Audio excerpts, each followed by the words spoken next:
Hi, this is Sam Weigel with V1 Rotate, Flying Magazine's web series for new and aspiring professional pilots. In this week's episode, we're going to talk about what it takes to make your living as a flight instructor without being, well, a blight on aviation. Over the last couple of weeks, there's been a lot of buzz about a particular video that was uploaded to social media by a rather impatient young CFI, in which he berates a less than favored student as that student methodically prepares for a potentially challenging night cross-country flight.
This 22-year-old instructor had an active social media presence. This is not the only cringeworthy video he'd put out there.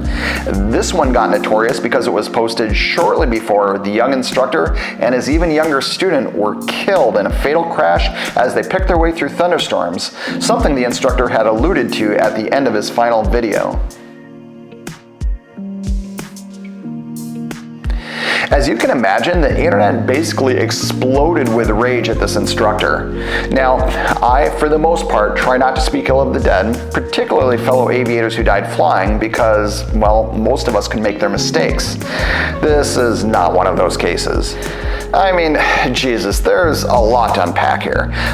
First, the preoccupation with filming and posting over his actual responsibilities of teaching and safety. Secondly, the marked lack of patience with a student he perceived as being slow. Third, and probably worse, the very public berating of the student on social media. Fourth, the flippant treatment of conditions en route. Fifth, the questionable decision to even take a long night flight when he had a very early morning following.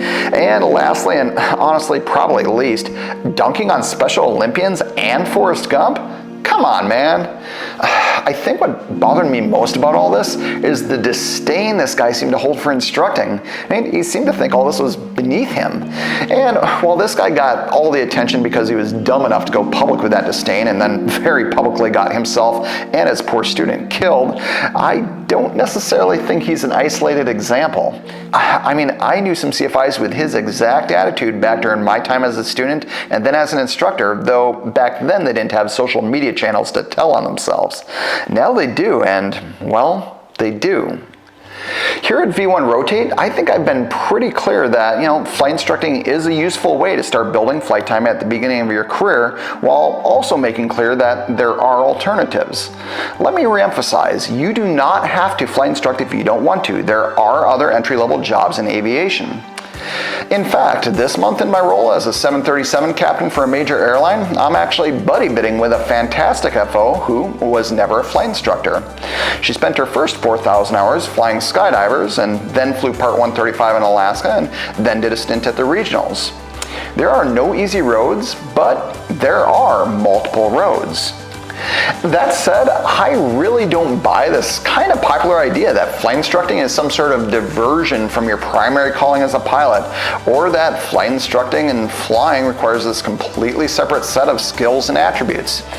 From where I sit, having done nearly 2 decades of airline flying as well as 3,000 hours in light planes with several years of active instructing, the skills and attributes required to be a good CFI and those required to be an effective flight crew member are roughly the same. So let's talk about some of these attributes and how they apply to both instructing and to your later career. By the time you get your CFI ticket, you know a lot about flying. I mean, there's a reason that the initial CFI check ride is the toughest one there is, with the highest failure rate. But you don't know everything, and your book knowledge hasn't been informed by a ton of real-world experience. So it's important to stay curious, to keep learning, and also to be humble and open about the fact that you don't know everything. When your students stump you, and they will, don't try to bullshit them. Just say, I don't know, but I can figure out where to find the answer. This is exactly how it works all throughout your flying career. Captains and check airmen and sim instructors will not be upset at you if you don't know something, so long as you admit you don't know and are able to find the answer. They get upset if you've not made the effort to study or have a general lack of knowledge. So, making the effort to build a broad knowledge base, tempered by humility and continuously improved by curiosity, will put you in very good stead both as an instructor and as a professional pilot. I really think this one is so important. Patience and empathy go hand in hand. You were a student pilot not so long ago. You remember how daunting learning to fly can be. You remember having regressions and plateaus, or taking a while to grasp certain concepts or techniques. You remember being tired or hungry or maybe a little airsick in a cramped, noisy cockpit that was still an unfamiliar place. When you understand that your students are going through all these same things, when you care about your students' physical and mental well-being, it engenders the infinite patience that is the mark of a good CFI. A good instructor never ever makes their student feel bad because their performance isn't up to standard. A good instructor never acts superior to their student or acts like their time is more valuable than their students. It ought to go without saying that you never ever criticize your student in a public forum. I would even suggest that you be circumspect about your students' struggles when speaking to fellow instructors. A word gets around, and once your student's trust is broken, it is very difficult to rebuild. All this, incidentally, applies even more so to your later career flying multi-crew airplanes. Your fellow crew members will not be perfect. They'll be human. They'll get tired, they'll get sick, they'll get bored and complacent, there'll be gaps of knowledge or technique. Sometimes they'll just make a boneheaded mistake. Knowing how to effectively deal with these problems while still treating your fellow crew members with empathy and respect is a core aspect of modern crew resource management. I'm not going to sugarcoat this. Students will try to kill you.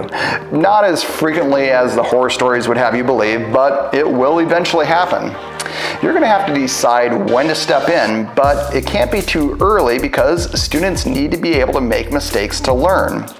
Students also need a certain amount of freedom to deal with weather and other threats to learn how to be a pilot in command. In all cases, your survival instinct needs to be constantly present, yet invisible to the student.